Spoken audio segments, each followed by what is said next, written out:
সাইয়েদনা আদমের সামনে অনেকগুলো রূহ রাখা হয়। সাইয়েদনা আদম বললেন, এরা কারা? আল্লাহ বললেন, এরা হচ্ছে নাসালুক, তোমার বংশধর, পৃথিবীতে তোমার পরে এরা পৃথিবীতে আসবে। সাইয়েদনা আদম বললেন, আল্লাহ ওই যে একটা রূহ দেখা যায়, এটার নাম কি? আল্লাহ বললেন, হাদা ইবনুকা দাউদ, এটা তোমার ছেলে দাউদ, সে দুনিয়াতে নবী হয়ে আসবে, তার ছেলে সুলাইমান নবী হয়ে আসবে। সাইয়েদনা আদম বললেন, মাবুদ, আমার ছেলে দাউদের কত বছর হায়াত আপনি দিয়েছেন? আল্লাহ বললেন, 40 সানা, মাত্র 40 বছর, 4 ইয়ার্স, 40 বছর তোমার ছেলেটা বাঁচবে। ও আল্লাহ, আমি বাঁচবো কয় বছর? তুমি বাঁচবা 1000 বছর। সুবহানাল্লাহ। সাইয়েদনা আদম বললেন, মাবুদ, এত ফুটফুটে সুন্দর আমার ছেলে দাউদ, মাত্র 40 বছর দিলেন কেন? জিদ মিন উমরিহি, বাড়ায়া দেন। কি করেন? সুপারিশ করতেছে পোলার লাইগা কে? বাবা। আল্লাহ আপনি বাড়ায়া দেন। আল্লাহকে বাড়ানো যাবে না, লেখা হয়ে গেছে।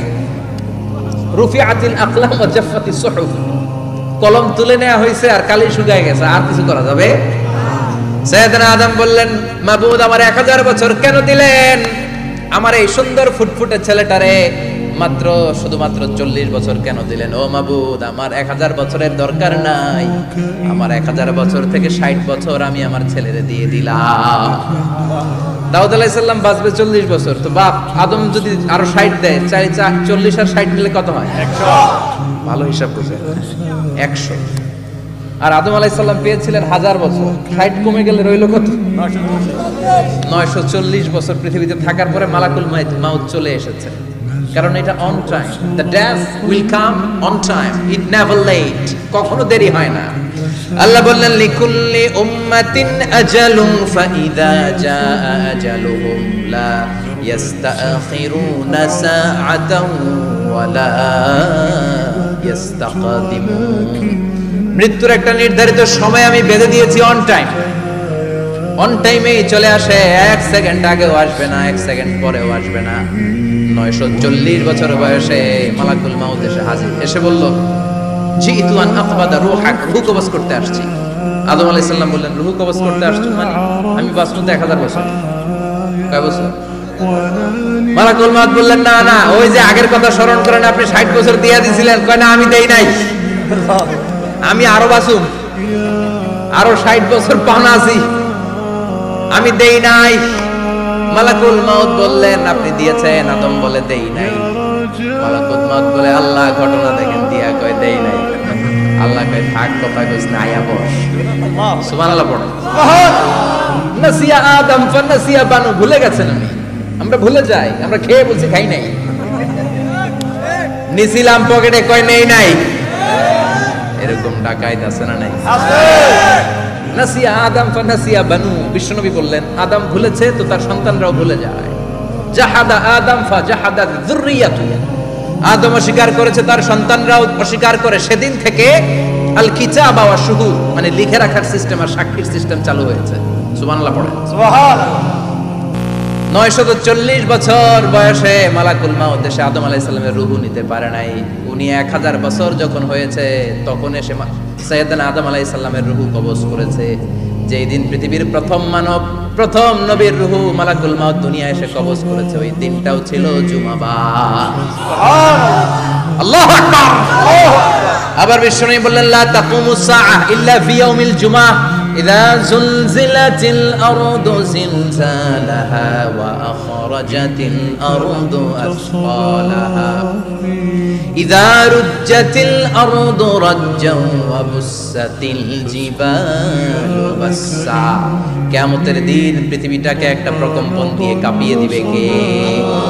মারাত্মক একটা ঝাঁকুনি দিবে আল্লাহ, পুরো পৃথিবীটা কেঁপে ভেঙে চুরে খান খান হয়ে যাবে। এই ঝাঁকুনি আর আর্থকোয়েক, ভূমিকম্প এর ঘটনাটা যেদিন ঘটবে ওই দিনটাও হচ্ছে জুমার দিন। চিৎকার করে পড়েন সুবহানাল্লাহ।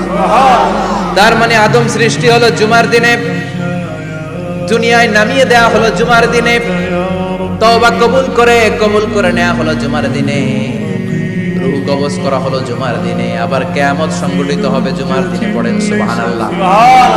আবার বিশ্বনবী বললেন, আর রমাদান ইলা রমাদান, এক রমজান থেকে আরেক রমজানের মাঝখানে যত গুনাহ হয় মাফ করে কে? আল্লাহ। তারপরে বিশ্বনবী বললেন, আল উমরাতু ইলাল উমরা, কেউ যদি একবার উমরা করে পরে আবার করলে 2 উমরার মাঝখানে গুনাহগুলো মাফ করে দেয় কে? আবার বিশ্বনবী বললেন আল জুমআতু ইলাল জুমআ কাফারাতুন লিমা বাইনাহুমা। এক জুমার পর থেকে সামনের জুমা আসা পর্যন্ত যে সগীরা গুনাহগুলো হয় সবগুলো সগীরা গুনাহ মাফ করে দেয় কে? রজব শাবানে বরকতে দাও, রমজান মাসে গুনাহ ঝড়াও, সপ্তাহ জুড়ে তুমি বরকতে দাও, জুমার দিনেতে গুনাহ ঝড়াও, রজব শাবানে বরকতে দাও, রমজান মাসে গুনাহ ঝড়াও। ঠিক কি না? তার মানে জুমার দিন গুনাহ মাফের দিন। সারা সপ্তাহে ভুল ত্রুটি অন্যায় যা করলাম জুমার নামাজের বদৌলতে সব গুনাহ মাফ করে দেয় কে? এই দামি দিনটাকে আল্লাহ ইহুদিদের দিতে চেয়েছিলেন, পায় নাই। আলহামদুলিল্লাহ কবেন না? আলহামদুলিল্লাহ। ইখতিলাফু, তারা ইখতিলাফ করে হারাইছে এটা। এই দামি দিনটা রব্বুল আলামিন নাসারাদেরকে দিতে চেয়েছিলেন, ফাখতালাফু, ওরাও ইখতিলাফ করে হারাইছে। এজন্য ইখতিলাফ ভালো জিনিস না খারাপ জিনিস? মারামারি ভালো জিনিস না খারাপ জিনিস? আর ঐক্য করা ভালো জিনিস না খারাপ জিনিস? ঐক্য করতে রাজি আছেন? ইহুদিদেরকে আল্লাহ দিতে চাইলেন, ইখতিলাফ করে হারাইছে। নাসারারাও হারাইছে। ফাজা আল্লাহু বিনা ফাহাদানা বিহাদা দ্বীন। রব্বুল আলামিন এই দিনটা আমাদেরকে দিলেন, আমরা ইখতিলাফ করি নাই, বিশ্বনবীর হাতে হাত রেখে ঐক্য করে ঘোষণা দিয়েছি জুমার দিন আমাদের সাপ্তাহিক দিন। সুবহানাল্লাহ।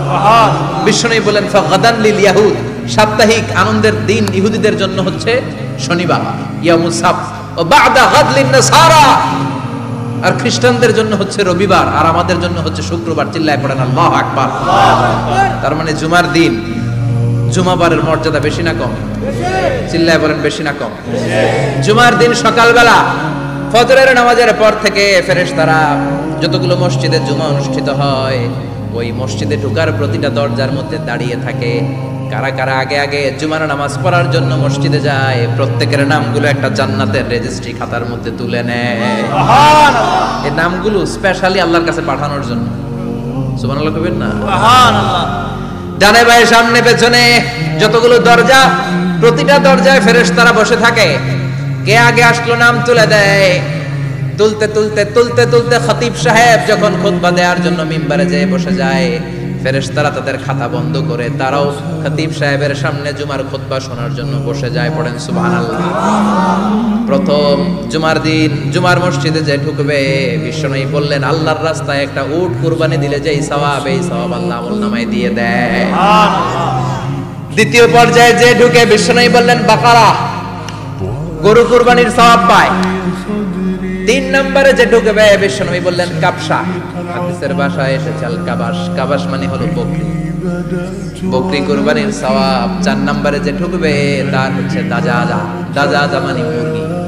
5 নম্বরে যে ঢুকবে, বিশ্বনবী বললেন বাইদা, নোয়াখালীরা কয় বয়দা, আমরা কই আন্ডা, কুমিল্লায় কই ডিম। আছে না নাই? এক দেশের কত ভাষা, এক দেশের গালি আর এক দেশের বলি। আমরা বলি ছেলে, কুষ্টিয়ায় বলে পুত্র, আরেক জায়গায় গেলে বলে হুত, আরেক জায়গায় গেলে বলে ফোয়া। আছে না নাই? আছে। এক এলাকায় বলে বেটা ছেলে, ছেলেদেরকে বেটা ছেলে, মরদ হওয়া, মরদ হওয়া হইতে না, মরদ হওয়া হবে। আহা, কি ভাষার বৈশিষ্ট্য! তো যেটা আমরা বলি ডিম, কোথাও বলে আন্ডা, কোথাও বলে বয়দা। তো এই বয়দা আল্লাহর রাস্তায় দান করে দিলে যেই সওয়াব, পঞ্চম ব্যক্তি ওই সওয়াব পাবে। এই 5 জনের পরে আর লেখালেখি নাই, বাকিদেরটা নরমাল এন্ট্রি করে সব ফেরেশতারা খুতবা শোনার জন্য বসে যায়। সুবহানাল্লাহ। সুবহানাল্লাহ। তো জুমার দিনে আগে আগে যাবেন তো? ইনশাআল্লাহ।